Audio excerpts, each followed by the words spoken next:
여러분 안녕하십니까? 이 시간에는 에스더 10장 말씀 중심으로 드리겠습니다. 10장은 에스더 기록의 마지막 장인데 2절 3절에 보면은 왕의 능력 있는 모든 행적과 모르드게를 높여 존귀하게 한 사적이며 메대와 바사 왕들의 일기에 기록되지 아니하였느냐. 모르드게는 메대 바사의 총리였지요. 3절에 보면은 유다인 모르드게가 아하수에로 왕의 다음이 되고 유다인 중에 크게 존경받고 그의 허다한 형제에게 사랑을 받고 그의 백성의 이익을 도모하며 그의 모든 종족을 안위하였더라. 그렇게 기록되어 있습니다. 하만 장군에 의해서 죽을 수밖에 없었던 그러한 상황에 처해 있었던 모르드게였지요. 하나님이 구원해 주셨죠. 하나님이 살려 주셨습니다.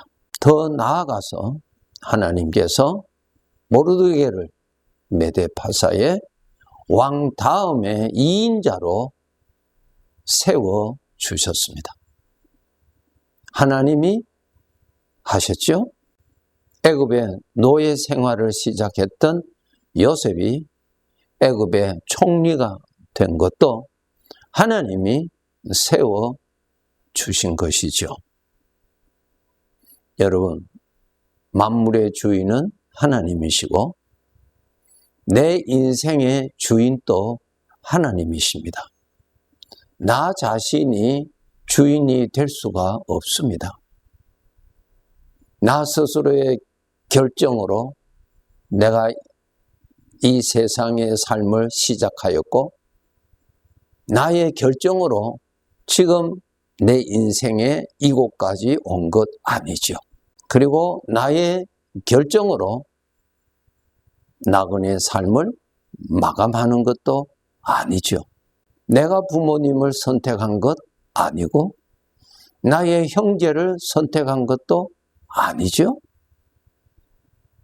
내 얼굴, 이 모습, 내가 선택한 것 아니죠. 즉, 내가 나의 주인이 아니다라는 뜻입니다. 우리는 주인을 알고 주인 중심으로 살아야 바르게 사는 것입니다. 주인이 누구세요? 나를 창조하신 그분, 여호와 하나님, 그분이 나의 주인이십니다. 우리가 산다? 대부분 사람들은 내가 나를 위해서 삽니다. 주인이 볼 때는 잘못된 삶이죠. 나 자신은 주인의 것이지 내 것이 아니기 때문에 나는 나를 위해서 산다? 내가 설정한 목적을 위해서 산다? 내가 볼 때는 당연하게 보이지만은 나의 주인이 볼 때는 탈선한 것이죠. 탈선이라는 말은 죄를 말합니다. 그러한 사상은 마귀로부터 온 사상이라고 하나님이 알려주고 계십니다. 대궐의 문지기인 이 모르드게를 하나님께서 그 나라의 2인자로 세워 주셨습니다. 자기가 출세한 것 아니죠? 하나님이 세워 주셨습니다.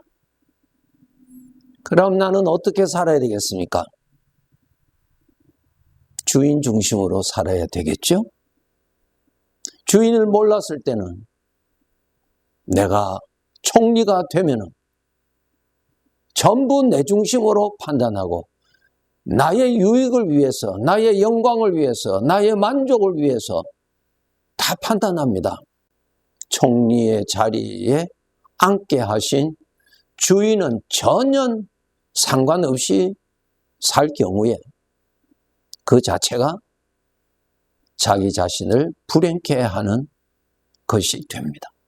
우리가 나그네 삶을 마감하고 주인 앞에서 우리 모든 사람이 어떻게 살았느냐 하는 심판을 받습니다.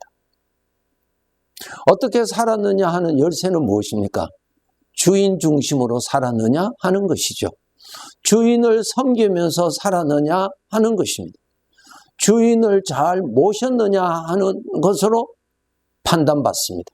모르드게가 하나님의 은혜로 그 나라의 총리가 된 것처럼 우리들도 오늘 하나님의 은혜로 살아갈 때 주인 되시는 하나님 중심으로 살아가도록 항상 나의 마음이 죄를 따라서 주인을 부인하고 주인을 무시하고 탈선하는 그러한 삶을 살아가지 않도록 항상 깨어서 자기 자신을 잘 관리해야 됩니다. 오늘 3절에 보면은 모르드게가 유다인 중에 크게 존경받고 오늘 말씀에 3절에 보면은 모르드게가 아하수에로 왕의 다음이 되고 부귀영화 권세를 가졌어요. 하나님이 그렇게 주셨죠? 이전 사람 하만이 이 자리에, 이 총리 자리에 있을 때 하만은 어떤 사람이었어요? 철저한 자기 중심으로 산 사람입니다. 모든 사람들이 자기에게 무릎을 꿇고 절을 하는 것을 만족하게 여겼던 사람이에요. 자기를 섬기라고 산 사람입니다. 자기를 높이고 자기를 섬기고 자기에게 엎드려 절하는 것을 기뻐했습니까? 하나님께서 그렇게 살아랐고 너가 너 자신을 위해서 살아랐고 그 자리를 하만에게 주신 것 아니죠?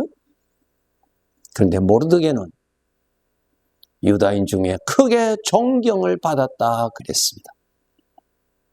자기 유익을 위하여 사는 사람에게는 존경심이 일어나지 않습니다. 자기 자신이 희생을 하고 남에게 유익을 끼치는 사람에게 존경하게 되어 있습니다. 존경이라고 하는 것은 그 사람의 인격의 영광입니다. 모르드게는 왕의 다음이 되는 하나님의 은혜로 그 권세의 자리에 있었지만은 크게 존경을 받았다.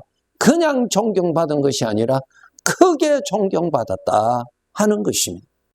존경은 남에게 이익을 끼친 사람, 남에게 도움을 끼친 사람, 그 사람을 존경하지 하만 장군처럼 남이 자기 자신을 섬기고 자기에게 절하고 자기에게 구실거리고 자기에게 복종하고 그렇게 사는 삶에는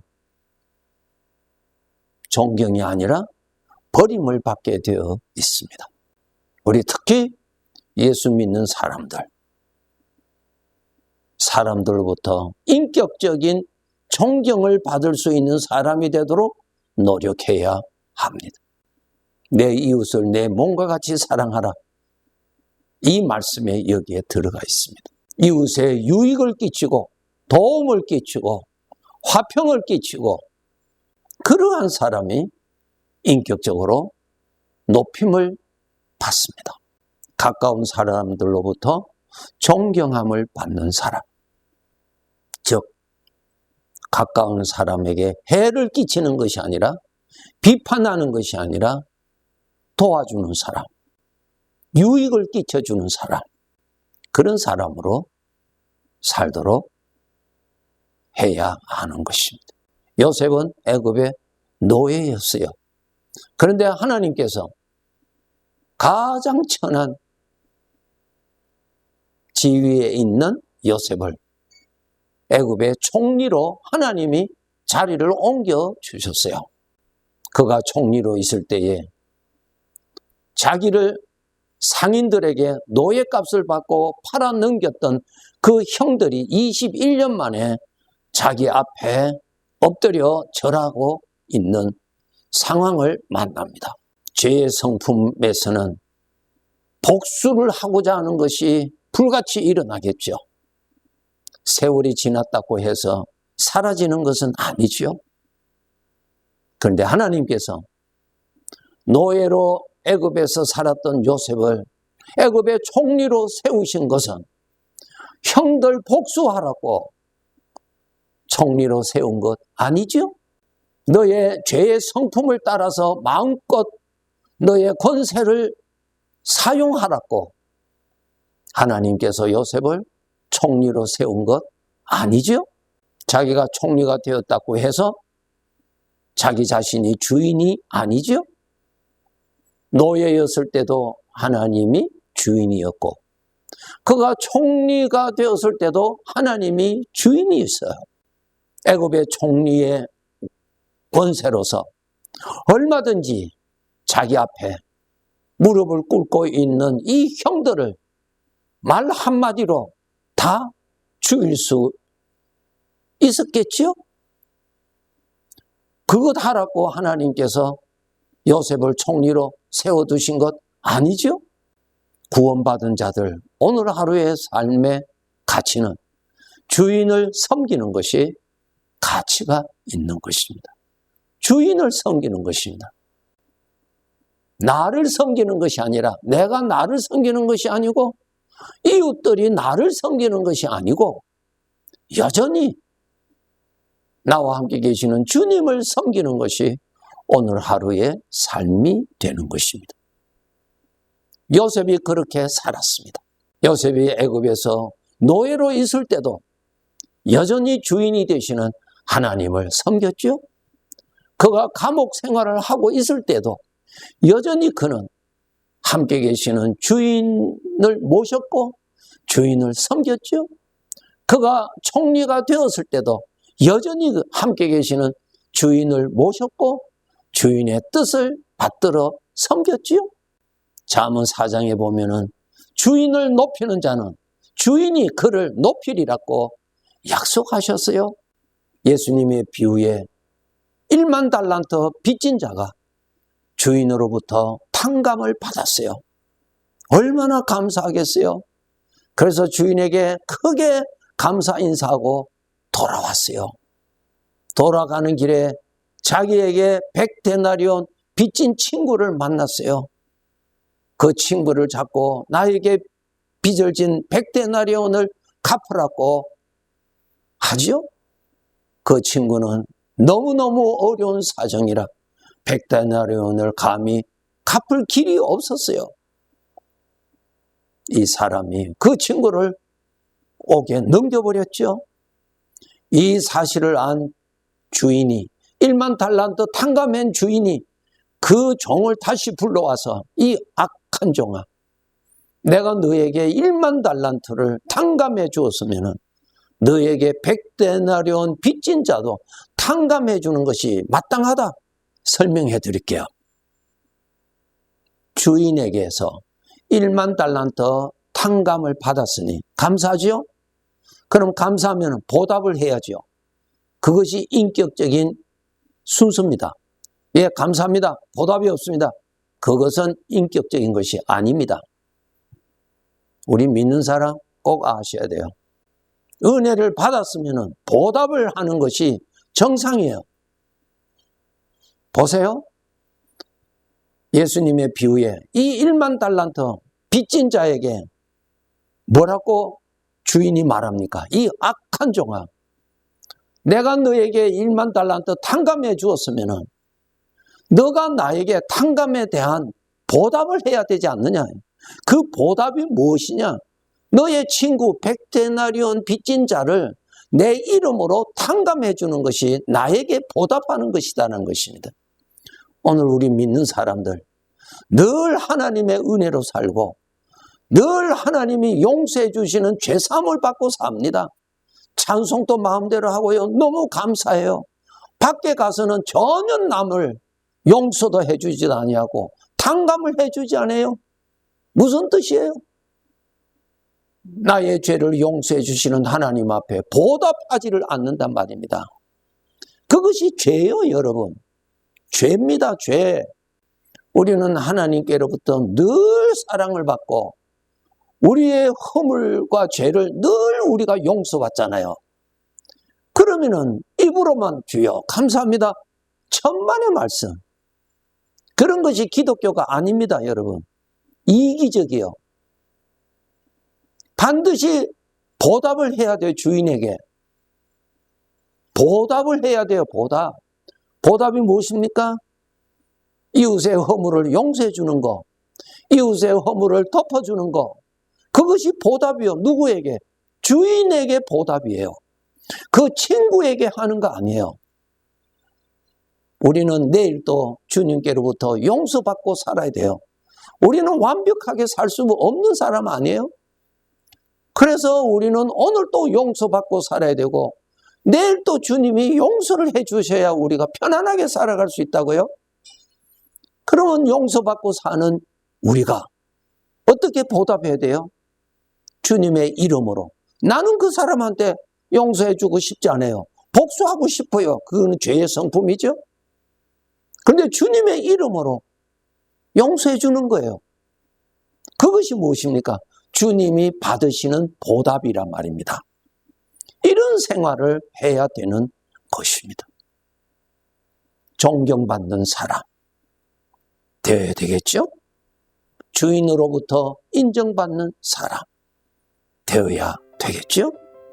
죄의 성품을 따라 살지 않도록 발버둥 치면서 노력해야 되겠죠? 우리는 하나님께 보답하는 그 용서, 나의 형제를 용서해 주는 것, 끊임없이 용서해 주는 것이 마땅한 것입니다. 잘하는 상급받을 일이 아니라 당연한 것이다, 그 말입니다. 그렇게 신앙생활을 해야 하는 것입니다. 인생이란 주님과 함께 사는 것입니다. 네, 감사합니다.